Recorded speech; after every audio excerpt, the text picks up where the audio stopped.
হ্যাঁ, কি খবর তোমাদের? তোমাদের এই জুনিয়র সেলিব্রিটিদের অত্যাচারে তো আর ফেসবুকে ঢোকা যাবে না মনে হচ্ছে। হ্যাঁ, ফেসবুকে ঢুকতে পারি না। এই যে জুনিয়র সাকিব, জুনিয়র মিশা, লো বাজেটের জায়েদ খান, এরা তো ফেসবুকটাকে নিজের বাপের সম্পত্তি মনে করে। এরা 2 দিন পরে পরে কি নাটক শুরু করেছে দেখেছ? এই জুনিয়র সাকিবকে দেখলাম সে নতুন বিবাহ করেছে।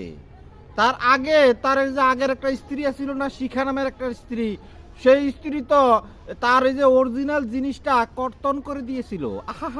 আর এই শখের জিনিস, এই আরামদায়ক জিনিস, এই শান্তির জিনিস, বংশ বিস্তারের জিনিস, এই জিনিস কি আর পাওয়া সম্ভব? হ্যাঁ সম্ভব। এই জুনিয়র সাকিব কিন্তু সেটা সম্ভব করে দেখাইছে। সেটা আবার জোড়া লাগাইয়া ডাক্তাররা নাকি সেটা সেলাই কইরা কি সুন্দর করে আবার নাকি জোড়া লাগাই দিছে। আবার সেটা নাকি কাজও করে। কি অচানক ঘটনা দেখেছ?